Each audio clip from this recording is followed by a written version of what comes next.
Provoe. Yeah. We're making progress, baby. The Provian Roadmap, taking us all the way to the top. Self-mastery being the ultimate goal. Mastering your discovered self. By the end of this course, you would have mastered yourself. If you're here and you know yourself, you're not someone who grasps things at the first take, at the first go. I suggest you go over the videos, go over the lectures, go over the modules.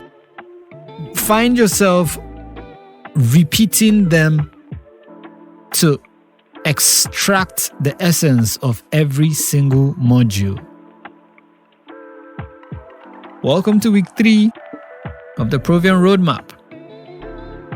This week, we're diving into self-acceptance and authenticity.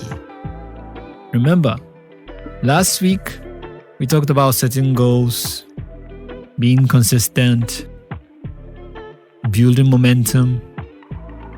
What's any of that if you don't accept yourself for who you really are and live an authentic life? You would not be benefiting yourself by setting goals and being consistent if you're living a fake life. Authenticity is actually very, very vital. And for you to be authentic, you have to first accept yourself. So this week, we're going to cover the importance of self-acceptance. Who are you? Flaws and all. What's and all? Do you love yourself? Do you know yourself? I have my personal stories on this subject of self-acceptance. As an Igbo boy who grew up in the North, Kano, whose parents split up before I was 5, who had a stepmom who was Muslim, who chose to convert we, the children of an Igbo mom and an Igbo dad, a Christian family. She chose to convert us into Muslims, forced us to go to Islamic school every morning, to join her children in learning Arabic. She introduced us, I was 6 going to 7? She introduced us to that neighborhood as Muslim children with Hausa names, and we were Igbo. Those who knew us knew that we were Igbo. Those who didn't know us thought we were Hausa, because I had to learn how to speak Hausa, like my life depended on it. Self-acceptance came in where I realized I wasn't Hausa and I was never going to be Hausa. If I grew up Muslim and I tried to marry a Hausa girl, they'll realize I'm Igbo, and the parents will probably say, nope, that's not a good fit. Self-acceptance meant, hey, what's your reality? Accept it. You are a Christian. You were born of an Igbo tribe. Go find your people. Go connect to your people. I began to accept my reality that I was in a wrong situation. Self-acceptance had to do with, don't cry over spilled milk. Your stepmom left after 2 years, but her damage was already done. What are you going to do about it? I had to accept myself. What's and all. By the time I came down to the South, I was already 17. I had already lived that life for like 10 years. Speaking Hausa, praying as a Muslim. All my childhood friends were Hausas and they all knew me by my Hausa name. And I had to accept myself enough to go through the process of deconditioning, reprogramming, and recalibrating my belief system, my social standing. I have lived multiple lives. Back in the North as a Muslim, back in the South as a born-again Christian, then back in the North in Kaduna this time as a musician, Virgilio, then back in the South this time as a radio producer and a DJ, a DJ going by the name DJ Provoe online, but yet to have my own turntable. My DJing experience and my creating of mixes and my curation of music had to do with my acceptance of myself as a connoisseur, someone who has great taste in music, who had the ability to spot trending sounds. I had to accept myself as a DJ even without a deck, even without playing in parties. And I accepted that side of me to the point of developing the skills, using my production skills to produce my DJ products. So I was able to create mixtapes, remixes without the deck. Self-acceptance is applicable in so many areas of life. I accepted my economic position. I played my role. I didn't put my hand where it couldn't reach. I didn't bite more than I could chew. I didn't live above my means. I didn't live a fake life. I didn't borrow to look a certain way to measure up to my colleagues who had it like that, if you know what I mean. Self-acceptance has to do with sitting with yourself in your reality and finding out who you truly are. Okay?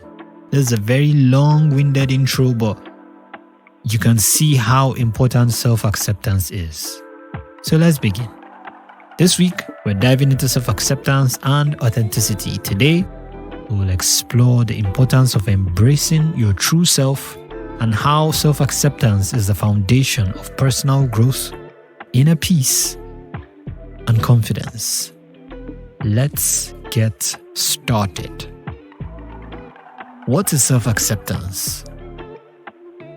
Self-acceptance is embracing your true self, including both strengths and weaknesses. Self-acceptance means acknowledging your strengths and flaws without judgment. Self-acceptance is about embracing yourself as you are, not as you wish to be or as others expect you to be. This doesn't mean settling for less. Instead, it creates the foundation for growth and transformation.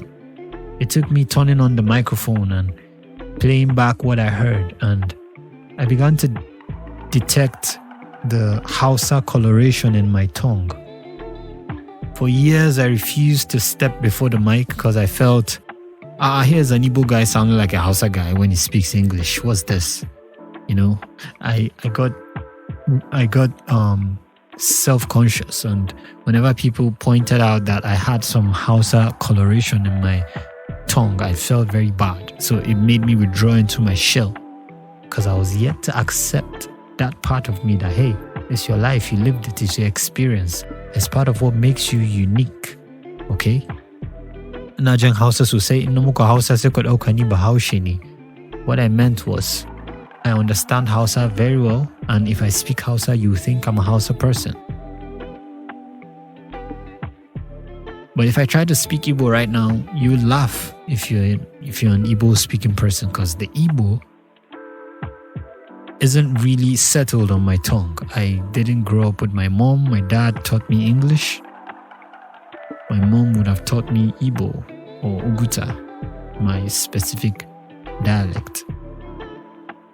Now, self-acceptance is you accepting that, well, it is what it is. It's my life. This is the life the hand I've been dealt. So I have to live it. I have to live it to the fullest. I have to use the lemons to make lemonade. Even if it means singing Hausa songs or Hausa interpretations of the content I create. Whatever it is, Frame Alchemy is about turning everything that was meant to be a negative into a positive. So yeah, how are people who are not meant to be Hausa speaking turning their ability to speak Hausa into a profitable venture? A lot of comedians do it, a lot of musicians do it, a lot of content creators do it. Because they have accepted themselves, they're able to put their best foot forward. And they cash in on what should have been a handicap. So, what part of your life are you not accepting? Self-acceptance is key. Okay? Self-acceptance is the foundation of growth. When you accept yourself fully, you create space for self-love and remove the fear of imperfection. That fear that they will judge me, they will not like me, they will not accept me. Everybody's grappling with their own fears. Without self-acceptance, what would you build your confidence on? A lie? A lie that you'll be scared they'll find out? A lie that you'll be scared someone will discover and you would lose your standing in society and your reputation will be ruined? Without that self-acceptance, your confidence is zero. It's built on a house of cards. You have to accept yourself, embrace your flaws, embrace your weaknesses. This is who I am. You either deal with me or you don't. And when you lead with that confidence, then personal growth can begin, because then you can chisel out what you can chisel out, do something about what you can do something about, and leave the rest to God. He crafted your destiny. The best you can do is make do with what you have. Okay? So, when you accept yourself fully, you create space for self-love and remove the fear of imperfection. Instead of being trapped by self-criticism, you unlock the potential to thrive and grow. Can you see how important self-acceptance is? It really matters. Barriers to self-acceptance: comparison, perfectionism, past mistakes. These can block self-acceptance. You don't look outside of yourself for validation. You don't compare yourself to anyone else. When you close your eyes at night to sleep and they close their eyes at night to sleep, where you go to, how beautiful it is, they don't have the capacity to see it.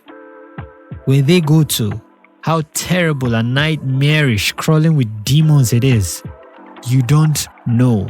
You don't see how much peace you have in your heart. They don't know, they don't feel, they don't touch how quiet your conscience is, how rich you feel, how blessed you feel on the inside. They have no access to that information. How miserable they are on the inside, how tired of life, how depressed and sad and sorry and regretful and shameful they are, you have no access to. These are the reasons why you can never compare your life story with another person's. You don't know them. They don't know you. You are who you are. Accept yourself and do the best you can with the hand you've been dealt, with the cards you've been dealt. Who you are meant to be is meant to be crafted and fashioned out of every single circumstance that has been thrown at you by life. Resisting it is you perpetuating the problem.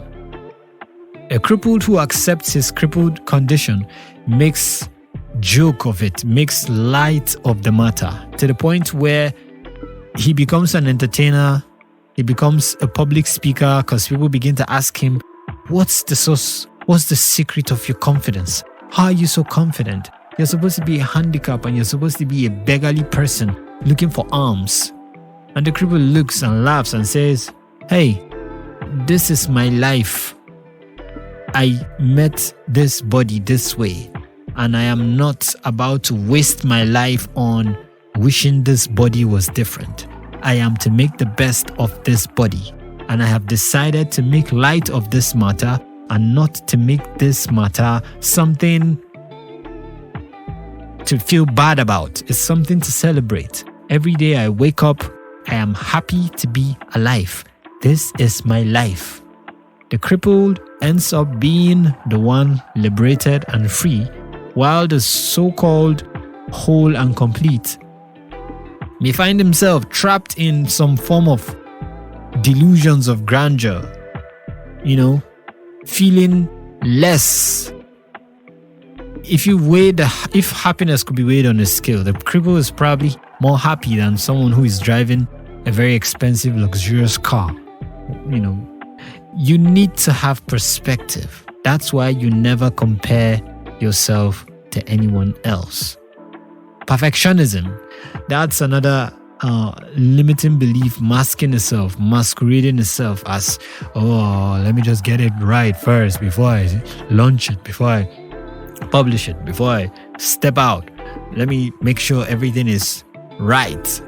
Hey, step out, fail, take correction, step out again, fail, take correction, step out again until you win.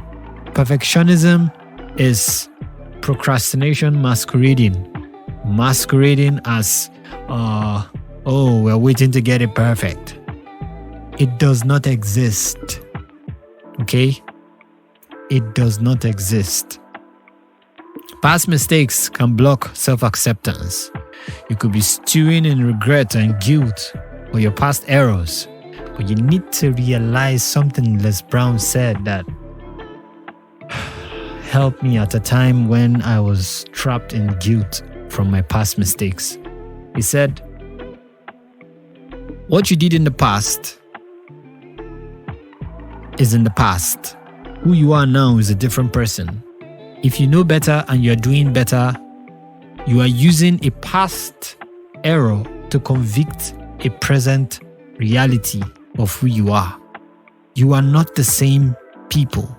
Who you are 10 years ago and who you are now are two completely different people. So if you keep using the actions and decisions of a 10-year-ago self to judge and criticize and condemn and shame your current self, you are robbing your current self of a happy, well-deserved life. Let past mistakes go. Accept yourself for who you are, warts and all. The entire mistakes you made led to the course correction that you kept making to the point of understanding and depth and wisdom with which you live your life today. Without those mistakes, you'll probably be naive and gullible and stupid and foolish. Without those mistakes, you'll probably have some weird notions about what life is about. It took you being unconscious and making certain mistakes to realize how daft humanity can be. Using yourself as an example, you know how bad inspirations can creep in to make people do dumb stuff. You wow yourself to realize how much grace is needed in dealing with people. Your children will wow you, your spouse will wow you, your friends will wow you, the same way you wowed yourself. You have let yourself down before, so you become a bit more lenient when other people let you down. Let's talk about embracing imperfection. Why embrace imperfections? Imperfections make us human. Accepting flaws builds confidence and inner peace. Perfection is an illusion. And imperfections are what make us human, for goodness sake. Without imperfections, we are robots, I guess. Embracing them helps us build confidence, inner peace, and self-respect. You have to get to the point where you sit with your imperfections and say, hey, you're part of me now. What are we going to do about your existence? How can you take the backseat a bit so I can shine a bit more? You have had the majority of the show. You know, you've been all I've been thinking about for the past half a decade. Can you take a backseat so I think about my strengths and my what I'm good at? Yes, I'm not good at this. Yes, I don't look like this. Yes, I don't feel like this. But how can you take the backseat? You accept yourself enough to have that honest conversation about your imperfections to make them realize they are not here to control you. They're just visitors. You own your life. You run the show. And that's how you get your inner peace and your self-respect. You build your confidence by embracing your imperfection. Okay? When you accept that making mistakes is part of the journey, you can move forward with courage and authenticity. Once you have fine-tuned your self-identity and you have disconnected it from your past mistakes, and you realize your mistakes doesn't make who you are, all of a sudden, the courage to be authentic comes into you. The courage to say what you really feel, to act how you really feel, to be who you really are, comes after you have accepted yourself. This is the role of compassion and self-acceptance. Self-compassion is key to embracing yourself without judgment. The same compassion you would have for a friend who fell into addiction. The same compassion you would have for a friend who maybe stole and got caught. A friend who found himself in a police station and you received a collect call to come bail them. The same compassion you have for your child who misbehaved and broke a special tumbler, the same compassion you would have for someone who you gave an advice and they went against the advice and their life, turned out to be how you told them it to turn out if they didn't take your advice. The same compassion that makes you still go back to them and say, hey, I know I advised you against this and you still did it, but hey, it happens. Dust yourself up. Tomorrow is another day. We'll try again. Okay? The role of self-compassion and self-acceptance is self-compassion is key to embracing yourself without judgment. Judgment is a fool's game. Judgment is waste of time, energy, focus, attention, conscious awareness. You don't judge. DJ Provoe, my brand name, stands for Don't Judge, Promote Reintroduction of Virtues on Earth. I did everything within my power to get rid of my tendency to be judgmental. Growing up, I found myself being highly judgmental because the environment I grew up in sort of made me overly critical. I felt I knew better, I felt I knew more, and I began to compare and judge how other people live their lives. But over time, I realized that was a failure mechanism. That was wrong. That was me focusing on the specks in other people's eyes, avoiding the log in my own eyes. Self-compassion is key to embracing yourself without judgment. Don't judge yourself for how you turned out. Take action on what you can take action. Let go of the rest, but accept yourself. How to cultivate self-acceptance? 1. Acknowledge your strengths and weakness. You know yourself better than anyone else. Meditate on who you have been. What have you found yourself struggle with? What have you found come easy to you? What are your strengths? What are your weaknesses? Behind closed doors, who are you? When you're not performing for any crowd, who are you?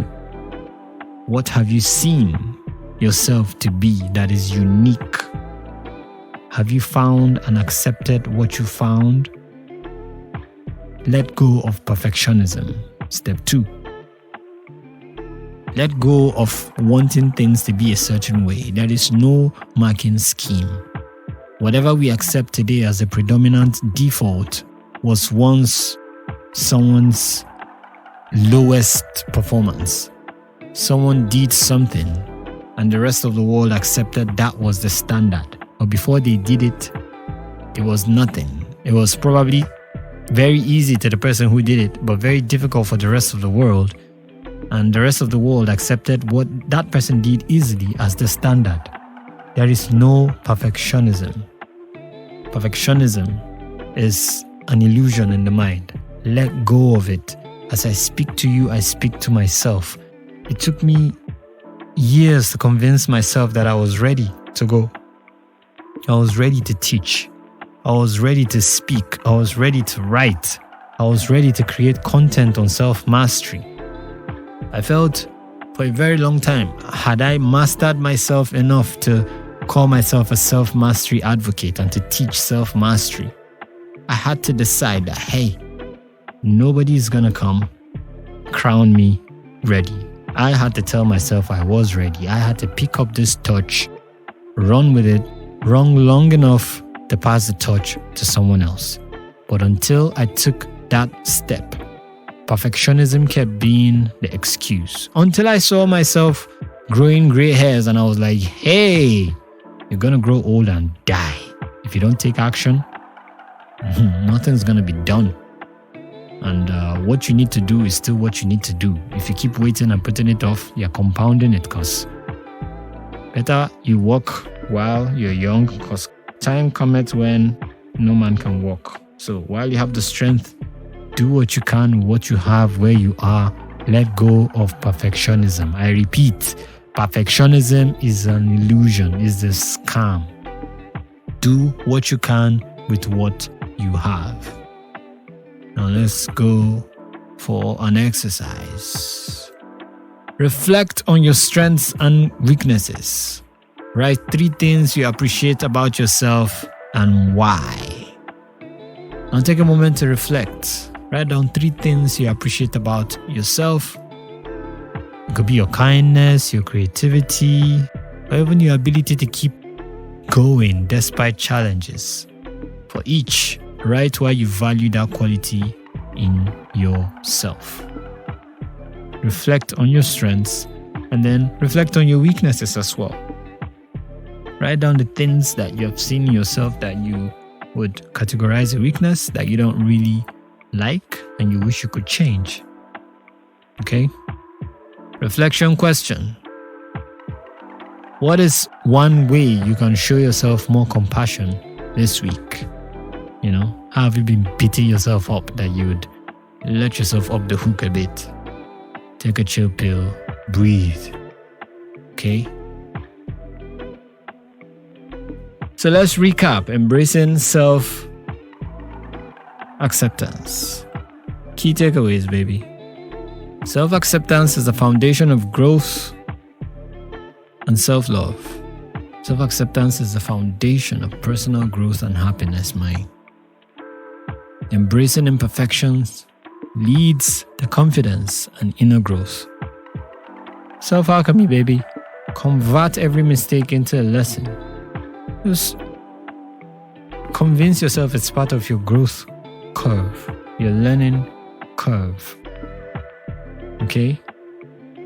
Embrace your imperfections. You're enough just as you are. Just embrace them. You are enough, trust me. Look around you, go online. You will see people with far less than you have in looks, in money, in connections, in family, in background, in intellect, in everything. And they are smashing it, they are killing it, they are making a killing. You are enough just as you are. I'm very, very serious. Practice self-compassion, man. Treat yourself with kindness and understanding. Come on. You are more than you think. You are more than you think. Challenge self-critical thoughts.